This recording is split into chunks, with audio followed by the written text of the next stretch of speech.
নমস্কাৰ প্ৰিয় দৰ্শক, এটা নতুন ভিডিঅ'লৈ আপোনাক স্বাগতম জনাইছোঁ। ৫ নৱেম্বৰ ১৮ কাতি বুধবাৰ ৰাস পূৰ্ণিমা। এই ৰাস পূৰ্ণিমাৰ দিনাৰ পৰা ছটা ৰাশিৰ ভাগ্যৰ দুৱাৰ মুকলি হ'ব। ভগৱান শ্ৰীকৃষ্ণৰ পৰম কৃপাদৃষ্টি এই ৬ ৰাশিৰ জাতক জাতিকাসকলে লাভ কৰিব। আমি প্ৰত্যেকেই ভগৱানৰ কৃপাদৃষ্টি পাবলৈ বিচাৰোঁ, কিন্তু ৰাশিচক্ৰৰ ১২টা ৰাশিৰ ভিতৰত কেৱল ৬টা ৰাশিৰ ভাগ্য ৫ নৱেম্বৰ ৰাস পূৰ্ণিমাৰ পৰা সলনি হ'বলৈ গৈ আছে। ৰাস পূৰ্ণিমাৰ দিনা ভগৱান শ্ৰীকৃষ্ণৰ কৃপাদৃষ্টি পাবলৈ ঘৰলৈ এটা বাঁহী লৈ আহিব। বাঁহী ভগৱান শ্ৰীকৃষ্ণৰ অতি প্ৰিয় বস্তু হয়। সেইবাবেই যদি ৰাস পূৰ্ণিমাৰ দিনা আপুনি ঘৰলৈ এটা সৰুকৈ হ'লেও বাঁহী আনিব পাৰে, তেনেহ'লে ভগৱান শ্ৰীকৃষ্ণৰ কৃপাদৃষ্টি সদায় আপোনাৰ ঘৰখনত থাকিব। আপোনাৰ ঘৰত বাঁহী থাকিলে যিকোনো নিগেটিভ এনাৰ্জিয়ে ঘৰত প্ৰৱেশ কৰিব নোৱাৰিব।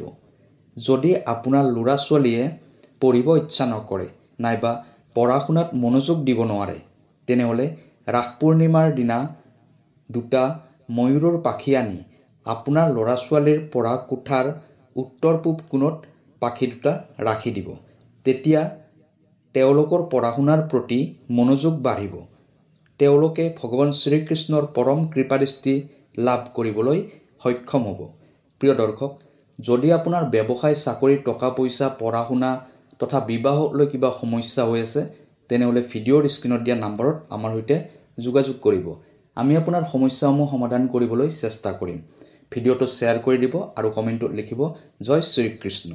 এতিয়া আহক ভিডিঅ'ৰ পৰৱৰ্তী অংশলৈ যাওঁ। এতিয়া জানি লওঁ আহক ৰাস পূৰ্ণিমাৰ দিনাৰ পৰা ভাগ্যশালী হোৱা ৰাশিকেইটাৰ বিষয়ে। প্ৰথম ৰাশিটো হৈছে মেঘ ৰাশি। যিবোৰ ব্যক্তিৰ নামৰ প্ৰথম আখৰটো অ, লৰে আৰম্ভ হয়, তেওঁলোকৰ মেঘ ৰাশি হয়। মেঘ ৰাশিৰ স্বামী গ্ৰহ হ'ল মংগল গ্ৰহ। মেঘ ৰাশিৰ জাতক জাতিকাসকলে ৰাস পূৰ্ণিমাৰ দিনাৰ পৰা ভগৱান শ্ৰীকৃষ্ণৰ কৃপাদৃষ্টি পাবলৈ সক্ষম হ'ব। ভগৱান শ্ৰীকৃষ্ণৰ কৃপাত মেঘ ৰাশিৰ জাতক জাতিকাসকলৰ জীৱনত হৈ থকা সমস্যাসমূহ দূৰ কৰিব পাৰিব। এই দিনটোৰ পৰাই তেওঁলোকৰ মনৰ সকলোবোৰ ইচ্ছা পূৰণ হ'বলৈ গৈ আছে। ভাগ্যই তেওঁলোকক সদায় সহায় কৰিব। আপোনাৰ যিবোৰ কামত বাধা হৈ আছিল, সেই বাধাবোৰ আঁতৰি যাব তথা যিবোৰ কাম আধৰুৱা হৈ পৰি আছিল, সেই কামবোৰ সম্পূৰ্ণ হ'ব।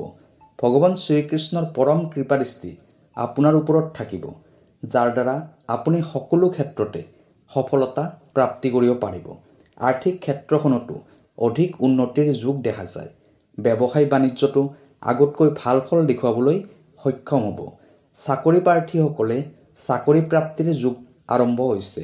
যিসকল ব্যক্তিয়ে বহুত বছৰৰ পৰা চাকৰিৰ বাবে চেষ্টা কৰি আছে, তেওঁলোকে চাকৰি প্ৰাপ্তিৰ বাবে এটা নতুন সুযোগ লাভ কৰিব।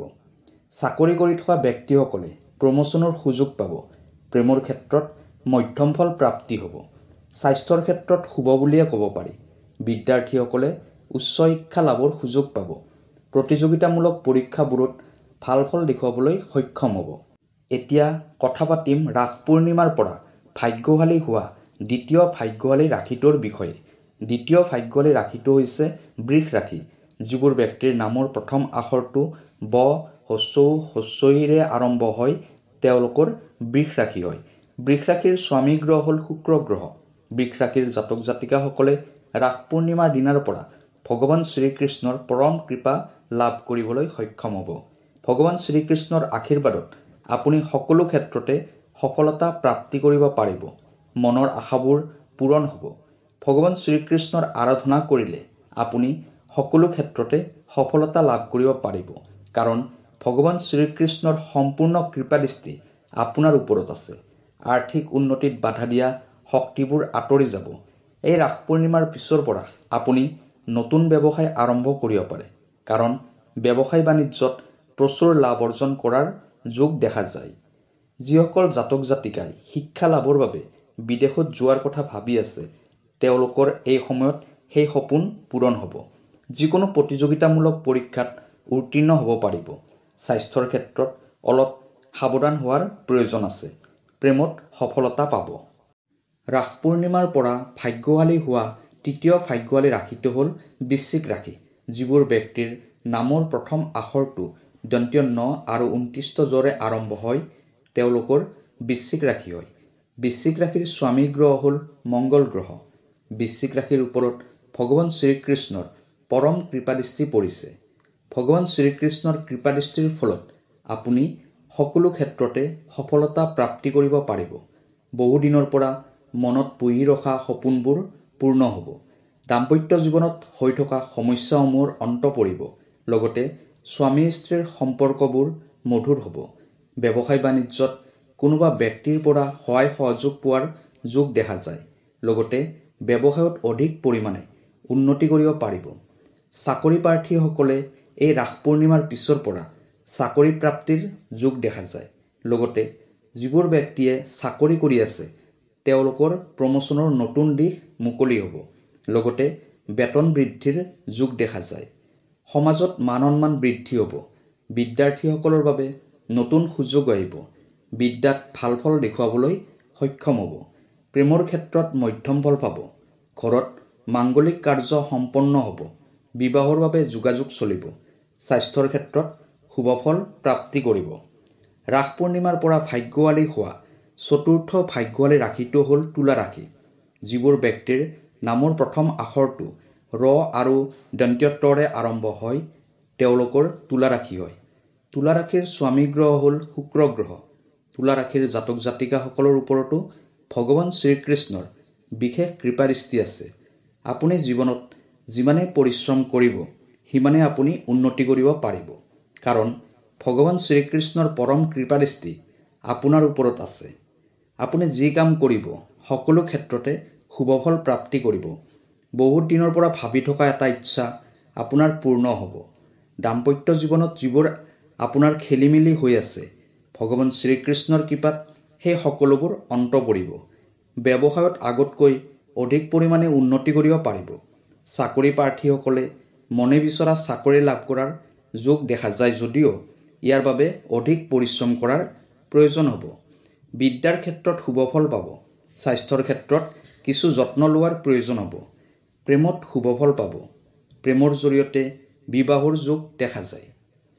ৰাস পূৰ্ণিমাৰ পৰা ভাগ্যশালী হোৱা পঞ্চম ভাগ্যশালী ৰাশিটো হ'ল মকৰ ৰাশি। যিবোৰ ব্যক্তিৰ নামৰ প্ৰথম আখৰটো বৰ্গীয় জ খৰে আৰম্ভ হয় তেওঁলোকৰ মকৰ ৰাশি হয়। মকৰ ৰাশিৰ স্বামী গ্ৰহ হ'ল শনি গ্ৰহ। মকৰ ৰাশিৰ জাতক জাতিকাসকলৰ ওপৰত ভগৱান শ্ৰীকৃষ্ণৰ পৰম কৃপাদৃষ্টি থাকিব।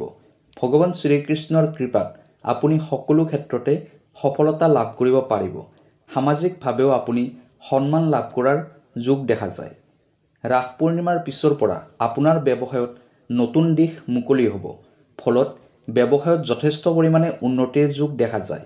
আৰ্থিক ক্ষেত্ৰতো আপুনি আগতকৈ অধিক টনকিয়াল হ'ব পাৰিব। আপোনাক সকলো বাধা বিঘিনিৰ পৰা ভগৱান শ্ৰীকৃষ্ণই বচাই ৰাখিব। নতুন চাকৰি লাভৰ যোগ দেখা যায়। চাকৰি প্ৰাৰ্থীসকলে প্ৰমোচনৰ সুযোগ পাব। প্ৰেমৰ ক্ষেত্ৰত আশানুৰূপ ফল লাভ কৰিবলৈ সক্ষম হ'ব। বিদ্যাৰ ক্ষেত্ৰত কিছু সমস্যাৰ সৃষ্টি হ'ব যদিও শেষলৈ শুভফল প্ৰাপ্তি কৰিব পাৰিব। স্বাস্থ্যৰ ক্ষেত্ৰত মধ্যম ফল পাব। এতিয়া আহিছোঁ শেষ ৰাশি অৰ্থাৎ 6 নম্বৰ ৰাশিটোলৈ। ৰাস পূৰ্ণিমাৰ পৰা ভাগ্যশালী হোৱা 6 নম্বৰ ৰাশিটো হ'ল কুম্ভ ৰাশি। যিবোৰ ব্যক্তিৰ নামৰ প্ৰথম আখৰটো গ দন্তীয় শ তালিব্যৰে আৰম্ভ হয় তেওঁলোকৰ কুম্ভ ৰাশি হয়। কুম্ভ ৰাশিৰ জাতক জাতিকাসকলৰ ওপৰতো ভগৱান শ্ৰীকৃষ্ণৰ পৰম কৃপাদৃষ্টি থাকিব। ভগৱান শ্ৰীকৃষ্ণৰ কৃপাত আপুনি সকলো ক্ষেত্ৰতে সফলতা অৰ্জন কৰিব পাৰিব। ৰাস পূৰ্ণিমাৰ দিনটোৰ পৰা আপোনাৰ ভাগ্য পৰিৱৰ্তন হৈ যাব। ব্যৱসায় বাণিজ্যত ভাল ফল লাভ কৰিব পাৰিব।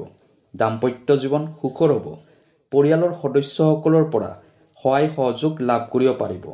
আপোনাৰ কৰ্মৰ ক্ষেত্ৰত হৈ থকা বাধা বিঘিনিবোৰ আঁতৰি যাব। বিদ্যাৰ্থীসকলৰ বাবে শুভ সময় আহি পৰিছে। প্ৰেমত নতুন যোগাযোগ আৰম্ভ হ'ব।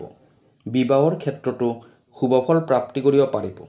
চাকৰি প্ৰাৰ্থীসকলৰ চাকৰি প্ৰাপ্তিৰ যোগ দেখা যায় তথা চাকৰিত প্ৰমোচনৰ সুযোগ পাব। স্বাস্থ্যৰ ক্ষেত্ৰত মধ্যম ফল পাব। প্ৰিয় দৰ্শক, এই 6টা ৰাশিৰ জাতক জাতিকাসকলৰ ৰাস পূৰ্ণিমাৰ দিনাৰ পৰা ভাগ্যত নতুন দিশৰ সূচনা হ'ব।